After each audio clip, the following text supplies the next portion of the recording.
அனைவருக்கும் அன்பு வணக்கங்கள் சொந்தங்களே. இந்த வீடியோவில் நாம் தைப்பூசம் நாளில் செய்ய வேண்டிய பூஜை முறைகளை பத்தி தான் பார்க்க போறோம். வாங்க வீடியோக்குள்ள போயிடலாம்.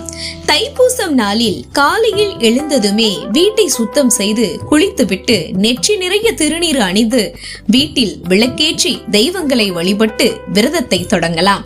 குறிப்பாக முருகப்பெருமானை வழிபட்டு கந்த சஷ்டி கவசம், கந்தர் அலங்காரம், கந்தர் அனுபூதி, திருமுருகாற்றுப்படை, திருப்புகழ், கந்தர்களி வெண்பா உள்ளிட்ட முருகப்பெருமானுக்கு உகந்த பாடல்களை காலையிலிருந்து மாலை வரை பக்தி பரவசத்தோடு நாம் படிக்கலாம்.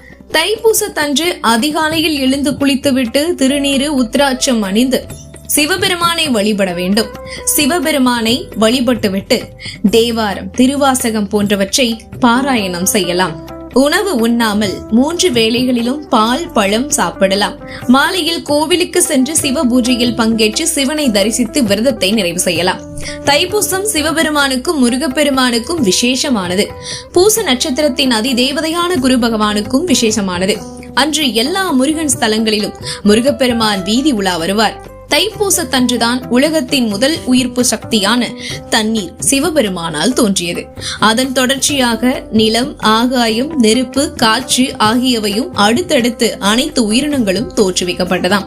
என்ன சொந்தங்களே, உங்கள நிறைய பேர் தைப்பூசம் நாளை கொண்டாட அது மட்டும் இல்ல, இப்போ இருந்தே நீங்க விரதத்தை தொடங்கியிருப்பீங்கன்னு நினைக்கிறேன். ஆமாங்க, 48 நாள் விரதம் இல்லையா? நீங்க கடைபிடிச்சு இந்த தைப்பூசம் திருநாள்ல செய்ய வேண்டிய பூஜை முறைகளை சரியாக பண்ணுங்கன்னு சொல்லிட்டு இந்த வீடியோ நான் நிறைவு செஞ்சுக்கிறேன். இந்த வீடியோ உங்களுக்கு பிடிச்சிருந்தா லைக் பண்ணுங்க, நிறைய பேருக்கு ஷேர் பண்ணுங்க.